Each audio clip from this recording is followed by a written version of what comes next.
नमस्कार। आप देख रहे हैं मेरा यूट्यूब चैनल एन गिरी अपडेट। दोस्तों, आज की कहानी मुझे मेरे दोस्त चिंटू ने बताई है, तो चलिए मैं आपको चिंटू के साथ घटी हुई घटना बताता हूँ। दोस्तों, चिंटू ने मुझे बताया कि एक दिन अमावस्या की रात थी और मेरे मम्मी पापा अपने गांव गए हुए थे। मैं और मेरा भाई अकेले घर पर थे। वैसे तो हमारा घर ज़्यादा बड़ा नहीं है, हमारे घर में बस 2 रूम ही हैं, लेकिन हमारे घर का जो वॉशरूम है वो दूर है, तो वहाँ जाने में मुझे हमेशा ही डर लगता था। और उस समय तो पापा मम्मी भी नहीं थे, तो मुझे वहाँ जाने में काफ़ी डर लगता था। तो मुझे जब भी वॉशरूम लगती तो मैं वहाँ जाने के लिए अपने भाई को उठा दिया करता था। लेकिन दोस्तों, एक दिन मेरा मेरे भाई के साथ झगड़ा हो गया। दोस्तों, उस दिन मेरा भाई दूसरे रूम में चला गया मुझसे झगड़ा करके।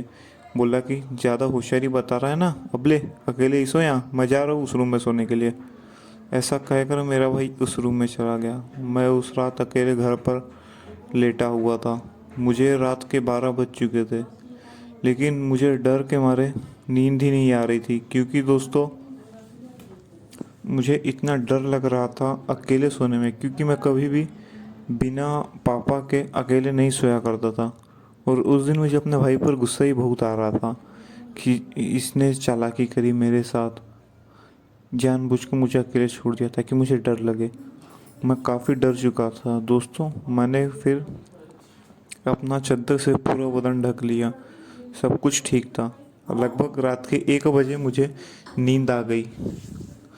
मैं जब सोया तो फिर उसके आधे घंटे बाद मेरी नींद खुली। यूँ समझ लीजिए, मुझे लग रहा था कि मेरे पलंग पर कोई आकर सोया हो और मुझे घूर रहा हो। मैंने कहा, अरे क्या हुआ, अकेले नींद नहीं आ रही थी क्या? आ गया वापस। और फिर जब मैंने ऐसा करके करवट ली, मैंने सोचा था मेरा भाई होगा और मैं उससे झगड़ा करूँगा, क्योंकि मेरी नींद दोबारा टूट चुकी थी। लेकिन मुझे खुशी भी थी। वैसे तो मुझे हमेशा सो के उठने के बाद कुछ याद नहीं था, लेकिन उस दिन मुझे डर की वजह से नींद भी उतनी खास नहीं आई थी। और जब मैंने पलट कर देखा तो मेरे बाजू में कोई नहीं था। ये देखकर मैं डर गया। और मेरा अंदाज़ा गलत नहीं हो सकता, क्योंकि जब कोई हमारे बाजू में आकर सोता है तो हमें थोड़ी सी जो हलचल होती है वो महसूस हुई थी। वो हलचल थी, वो हलचल बिल्कुल थी। मैं गलत नहीं हो सकता, वो हलचल थी। मैं काफ़ी डर चुका था, मुझे लगने लगा था कि अब क्या होगा। तभी मुझे दोस्तों टॉयलेट लगी, जोर की टॉयलेट लगी। उतने जोर की टॉयलेट मुझे कभी जीवन में नहीं लगी थी दोस्तों। लेकिन फिर भी मैंने अपनी टॉयलेट को रोकी, क्योंकि मुझे जाने में काफ़ी डर लग रहा था। लेकिन दोस्तों, आखिरकार मैंने कहा, अरे यार, ये भूत प्रेत जैसा कुछ नहीं होता, मुझे टॉयलेट करनी चाहिए और वो ज़रूर मेरा वहम ही होगा। मैंने इतना कहा ही था और अपना चादर हटाया। और फिर दोस्तों मैं चल दिया वॉशरूम की ओर। और फिर दोस्तों मैंने वॉशरूम करी, और फिर मैंने देखा कि मेरे भाई ने वहाँ लाइट वाइट बंद कर दी थी ताकि मुझे डर लगे। फिर मैंने वहाँ की लाइट चालू कर दी और एक बार अपने भाई को देखने के लिए गया, तो मेरा भाई को मैंने देखा। मेरा भाई सोया हुआ था गहरी नींद में, उसी तरह जिस तरह मैं सोया था, पूरी तरीके से चादर ढक के। मैंने बोला, मुझे डराने के लिए, हाँ देखो यहाँ खुद ही डर कर सोया हुआ है, पूरी तरह चादर से मुंह ढक लिया है। फिर मैंने सोचा मेरे भाई के साथ क्यों ना थोड़ी मस्करी करी जाए।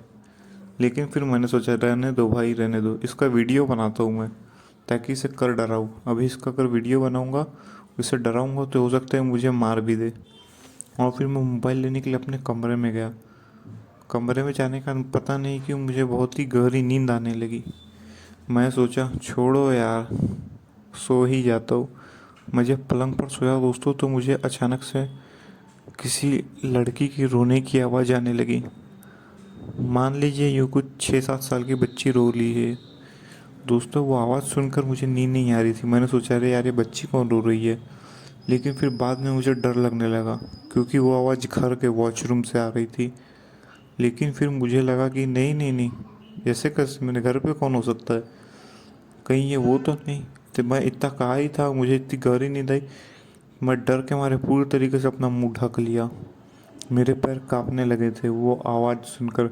तभी दोस्तों मुझे मेरे भाई ने आवाज़ लगाई, चिंटू, चिंटू मजाक मत कर, मैं आऊँगा, बहुत मार मारूंगा तेरे को, बता रहा हूँ मैं, बहुत मार मारूंगा। लेकिन दोस्तों, मुझे तब एहसास हुआ कि लगता है मेरा भाई मजाक कर रहा है। हाँ याद आया, जरूर उसने फ़ोन में रिंगटोन लगाई होंगी और अब मुझे डराने के लिए कर रहा है। लेकिन समझ नहीं आता वो पागल है क्या, रात के 2 बजे मजाक कर रहा है मैं इसको। लेकिन दोस्तों मेरा मन तो कर रहा था मैं जाऊँ मेरे भाई से लड़ाई करूँ, क्योंकि मुझे लग रहा था मेरा भाई मिमिक्री कर रहा है। लेकिन दोस्तों मुझे क्या पता था वो सच में कह रहा था, और मुझे उसके साथ लड़ने में भी काफ़ी डर लग रहा था, क्योंकि मेरी हिम्मत ही नहीं होती कि मैं पलंग के नीचे से जाऊँ। लेकिन दोस्तों फिर अचानक से मैं अपना मुंह पूरा ढके हुए सोया था। तभी दोस्तों अचानक से मुझे ऐसा लगा कि कोई मेरा चद्दर खींच रहा है। मुझे लगा कहीं मेरा भाई तो नहीं, लेकिन दोस्तों मुझे शक था कि मेरा भाई हो सकता है, लेकिन फिर भी मेरी हिम्मत नहीं होती कि मैं चद्दर हटाऊँ। तभी दोस्तों किसी ने मेरा चद्दर इतने ज़ोर से खींचा कि मैं पूरी तरीके से बिना चद्दर का हो गया, और वो चद्दर सीधा पलस्तर से नीचे जा गिरा। मैंने तुरंत उठा वो देखा तो नीचे कोई नहीं था और घर की सारी लाइट ऑफ हो चुकी थी। दोस्तों अब क्या हुआ आगे चिंटू के साथ, ये जानने के लिए देखना ना भूले इस कहानी का दूसरा भाग।